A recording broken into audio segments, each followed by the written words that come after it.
Thank you for listening to this podcast from TRE, Talk Radio Europe, your voice in Spain and around the world.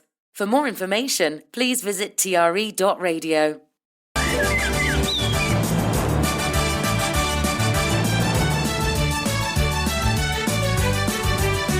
BBC ski theme there. And very good morning to Mark. Morning, Mark. How are you?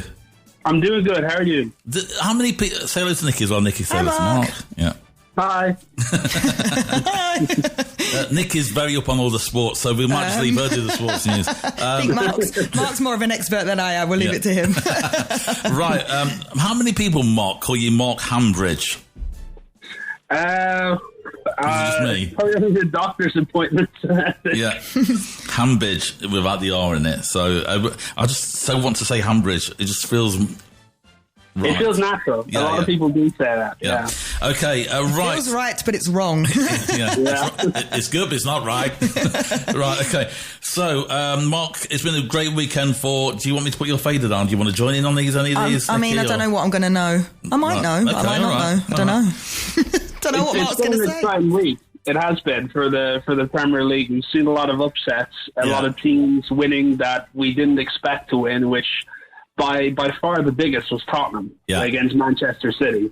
Mark, are you close to your phone mic there? Because it's a bit distorted, sorry. Is this better? Yeah, it's better, yeah. Fabulous. Oh, that's better, okay. Manchester City lost against Tottenham at the Etihad, and that was definitely the biggest surprise of them all. And it was pretty much just a brilliantly executed plan by Thomas Frank's Spurs. Brilliant. Which they didn't have more possession, they didn't have more chances, but they just had a really good counter-attack game with Johnson and Polina scoring, and I thought that really they made the best of City's failure to finish chances. Yeah. And of course, two mistakes from Trafford also also allowed them in. Watching Manchester City the week before, had a great win, great start to the season for them, and you think they're going to go on from here, and you look at what they got on their bench and what they bring on, and you just think the class they've got. And yet it just didn't seem to go for them. They looked very sloppy, giving the ball away easily in midfield. And it just felt very sloppy for Manchester City side like that. And Trafford again, I think there's a few questions around him there. I mean, that pass out, basically, what on earth's he doing there? Passing into that area there with all those Tottenham players just on top of him there. Just get the ball out. Yeah, and it's a bit of unneeded pressure on himself, considering all the rumours swirling around Donnarumma and how quick Pep is to fix something. Pep's not the sort of player who says, all right, well, we've got him for the season, so let's use him for the season. And Pep's very much a player who will experiment and will get rid of problems he thinks that needs to get rid of. So Trafford's put a lot of pressure on himself because Donnarumma is in the market. He's rumoured to want to move to the Premier League, or at least a top European side. City have the money to make that happen. So I think the next game or two for Trafford really might determine his rest of his career at Man City. Nonetheless, I mean, we talk about City's failures, but what a great start to the season for Tottenham. It was fantastic. An emphatic win against Burnley, now one against Manchester City, and the moves that they've made in the transfer window, probably not as high level as some of the other clubs in Liverpool and Arsenal, but they've been silently some of the best moves we've seen. And I think really they're a side to watch out for. And another one who proved their work today was Arsenal this week against Leeds.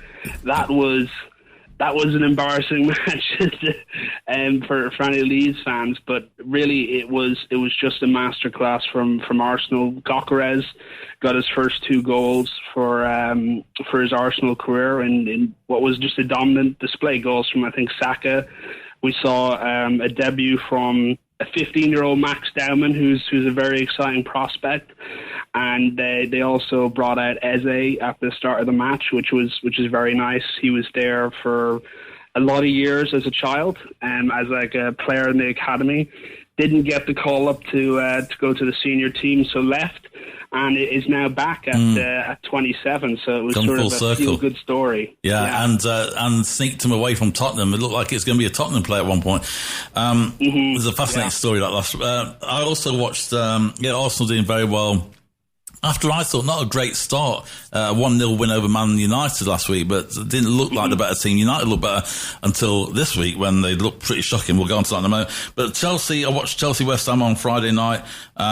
Chelsea, it looked like at one point West Ham might get a bit of a start on Chelsea, but a goal disallowed for them. And then Chelsea just go run riot.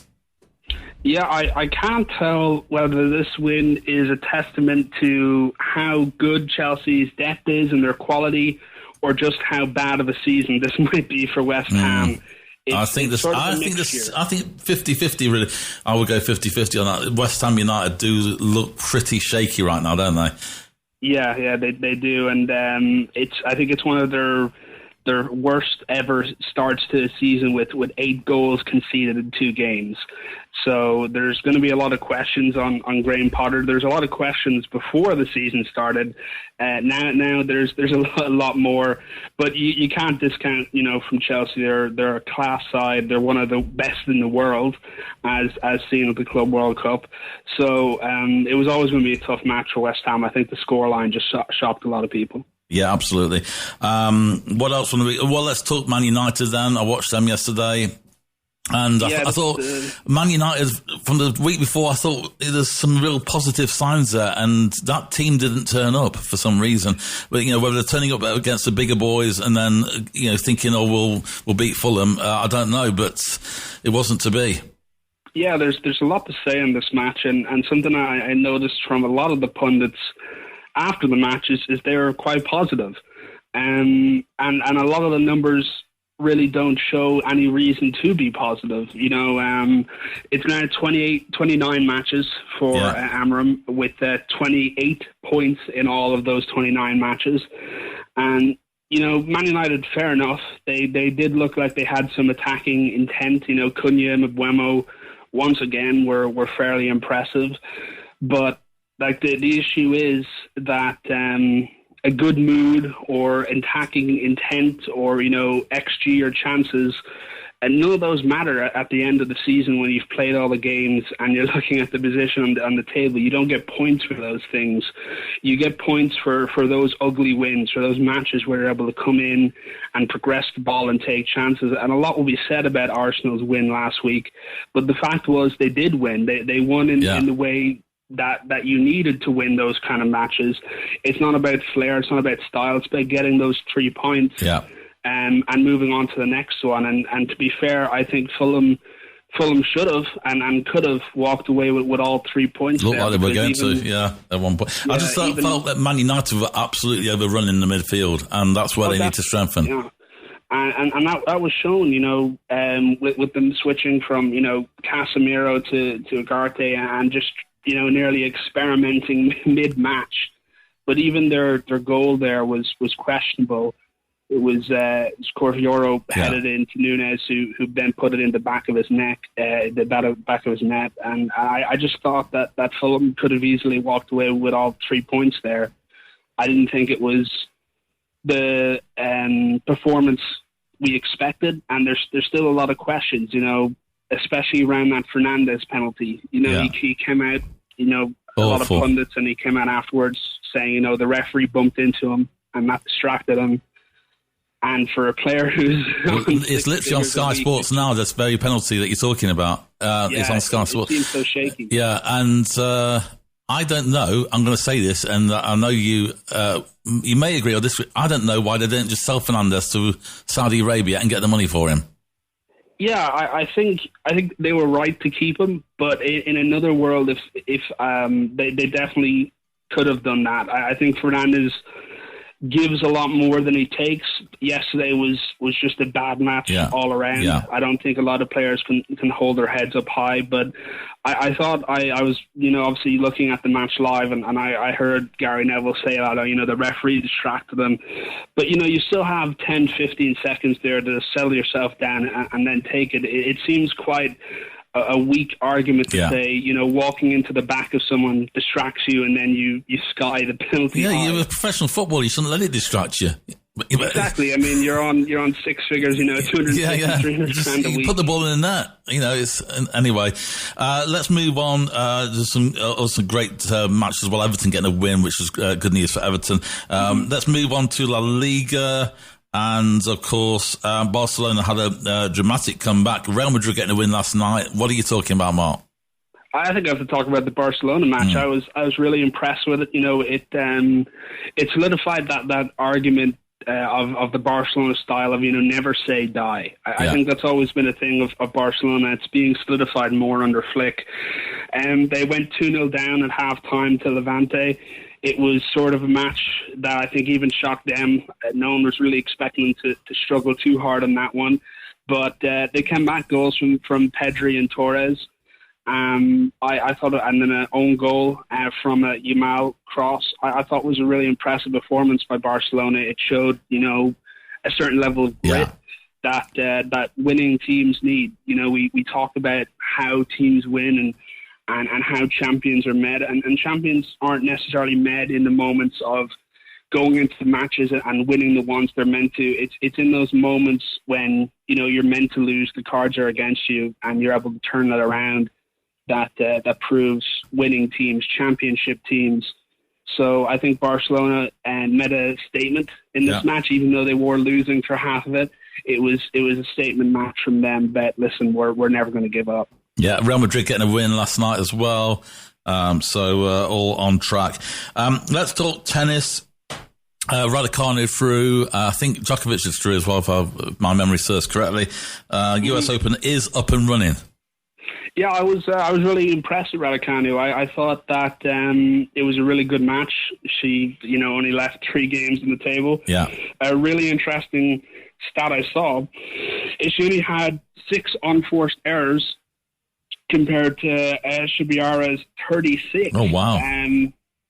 So I was really stunned. I think under her new coach, she's looked more consistent. She's looked more composed.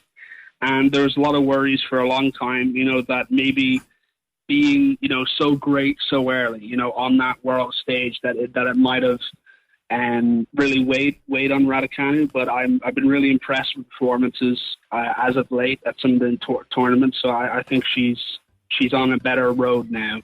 Yeah.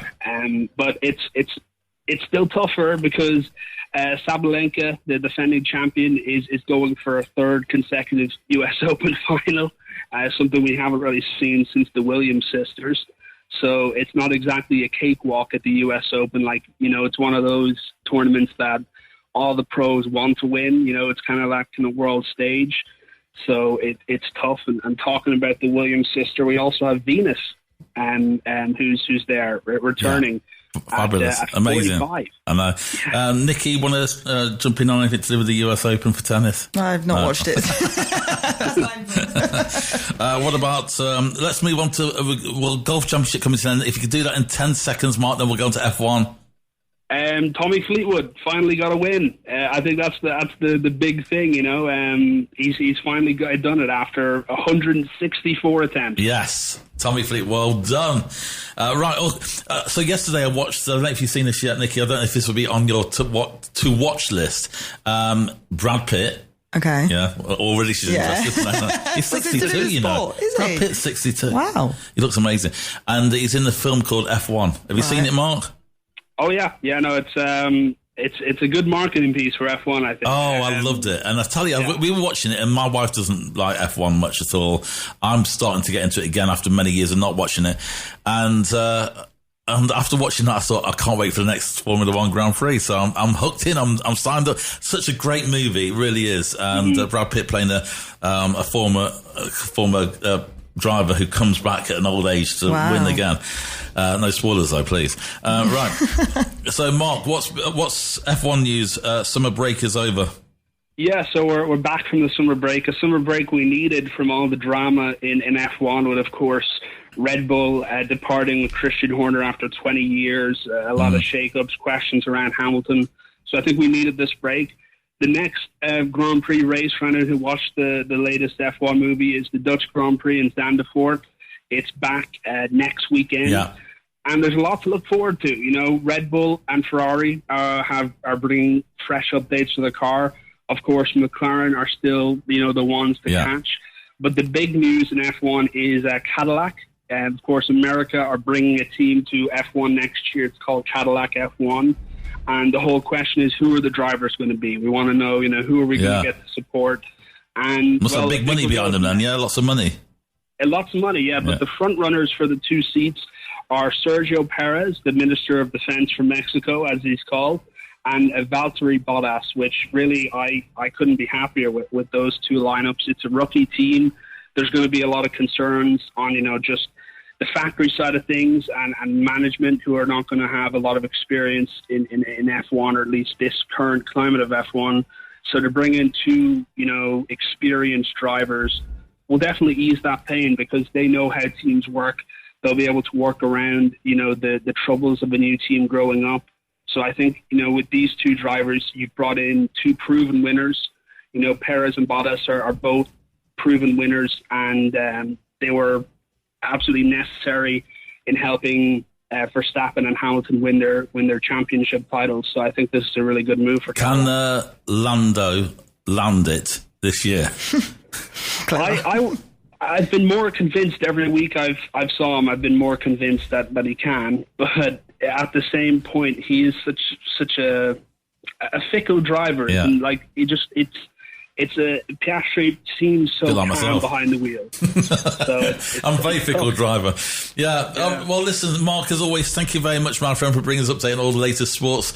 We got just a quick 10 seconds. I'm going to give you an opportunity now to predict the score against Liverpool-Newcastle tonight. Isak, of course, nowhere on the scene. What's your thoughts quickly on that? I'm going to go probably 2-0 to Liverpool. I think you know, Liverpool are. I don't think it's going to be a massive scoring game. I think it's a grudge match, and the defenses are going to be tight. So I think Liverpool are just going to edge it. Okay, and what do you think about Isak at the moment? Is he not doing himself any favours? No.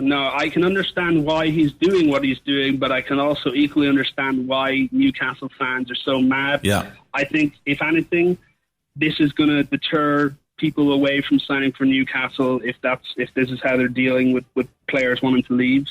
So I think they need to wrap this up fairly fast by either selling them or bringing them out. Well, the end of August will come nonetheless, whatever they do. So we shall see what the outcome is. Mark, as always, thank you very much, Mark. Have a lovely day, mate. Cheers. You've been listening to a TRE production. If you've enjoyed this programme, there'll be another episode waiting for you next week, right here on this platform, where you can also access our extensive back catalogue of shows and interviews. For more information on our live programming, social media channels and apps, and how to contact Talk Radio Europe, please visit TRE.radio.